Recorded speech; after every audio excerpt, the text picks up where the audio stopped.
میدونستی هر لحظه ممکنه یکی از عزیزانت به خاطر گیر کردن یه لقمه غذای ساده توی گلوش خفه بشه؟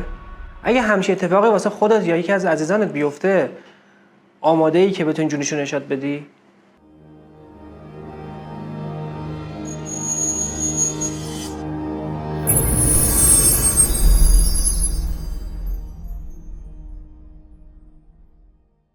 سلام، خیلی خوش اومدید به این ویدیو. من دکتر کرمیانم و اینجا یارا درمانه. امروز میخوام راجع به یکی از مهمترین تکنیک‌های امدادی که واقعا میتونه جون مریضتون رو نجات بده و از مرگ حتمی جلوگیری بکنه رو بهتون یاد بدم. مانور هایملیخ. اگر راجبش نشنیدید امروز میخوام بهتون یادش بدم. با من همراه باشید. خب قبل از اینکه بیام راجع به بحث مانور هایملیخ بهتون آموزش بدم، میخوام راجع به مفهوم خفگی بهتون صحبت بکنم. خفگی چه زمانی رخ میده؟ خفگی زمانی رخ میده که یک جسم خارجی قسمتی یا تمام مجاری هوایی و تنفسی از فرد رو درگیر بکنه و فرد نتونه از طریق مجاری هواییش نفس بکشه.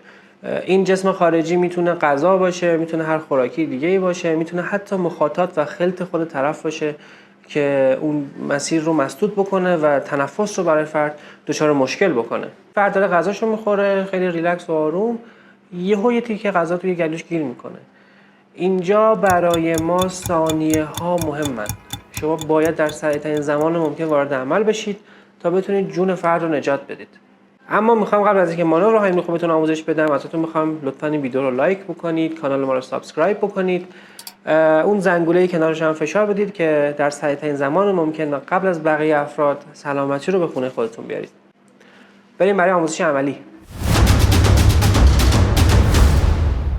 شما برای انجام این کار باید یک دستتون رو دور بدنش و با دست دوم دست خود رو نگه دارید پشت بیمار که ایستادید و به سمت داخل و بالا فشار میدید و فشاری که وارد میشه باعث میشه که از پایین به اون غذا هول داده بشه و اون غذا بیرون بیاد. حالا بیایم عملی بهتون نشون بدم. خب بریم برای آموزش عملی مانور هایملیخ. همکارمون آقای دورپا میخواد نقش کسی که در حال خفه شدن است رو اجرا کنن، همکار دیگه اون آقای رازیانی میخواد نقش کسی که قرار نجات بده. خب زمانی که فرد دچار خفگی میشه باید اطمینان حاصل کنی که واقعا راه هواییش رو بسته باشه. نشونهش چیه؟ نشونهش این که طرف نمیتونه سرفه بکنه، نمیتونه حرف بزنه و اینجاست که شما باید سریعا وارد عمل بشید. خب برای اینکه بخواید این مانور رو انجام بدین باید سریعا پشت بیمار قرار بگیرین، دست قالبتون رو بین فاصله ناف تا جناق بیمار به شکلی که دیدی توی تصویر مشت میکنید و انگشت شستتون رو بالاش قرار میدید. یه بار دیگه به زحمت نشون بده بهم. به این شکل میذارید بین فاصله ناف تا جناق بیمار.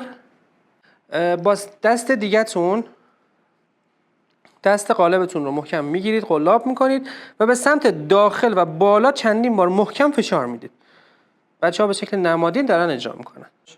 خب پس دیدید که با دست قالب دور شکم مریض قرار دادن، بین فاصله ناف تا جناق و دست غیر قالب رو قلاب کردن و حالا به سمت داخل و بالا چند بار فشار محکم باید بدید. حالا اینجا چون بیمار واقعی نیست ما خیلی آهسته انجام میدیم، اما شما اگر تو اینترنت نمونه واقعی رو ببینید متوجه میشید که چقدر فشار محکم و پرقدرت باید باشه که فشار بیاره و از پایین غذا رو به بیرون خروج پیدا بکنه. خب امیدوارم که درست یاد گرفته باشید. پس یاد گرفتیم که اگر زمانی جسم خارجی، غذایی، چیزی داخل مجاری تنفسی فرد گیر کرد و تنفسش دچار مشکل شد، شما باید در سریع‌ترین زمان ممکن این مانور هایملیخ که آموزش دیدید رو روش پیاده بکنید که بتونید جونش رو در سریع‌ترین زمان ممکن نجات بدید. اگر این ویدیو براتون مفید بود لطفاً ویدیو رو لایک بکنید، کانال ما رو سابسکرایب بکنید، زنگوله کنارش هم فعال بکنید که در سریع‌ترین زمان ممکن ویدیوهای ما برای شما نشون داده بشه و زودتر از بقیه سلامتی رو به خونه خودتون بیارید. تا ویدیو بعدی، بدرود.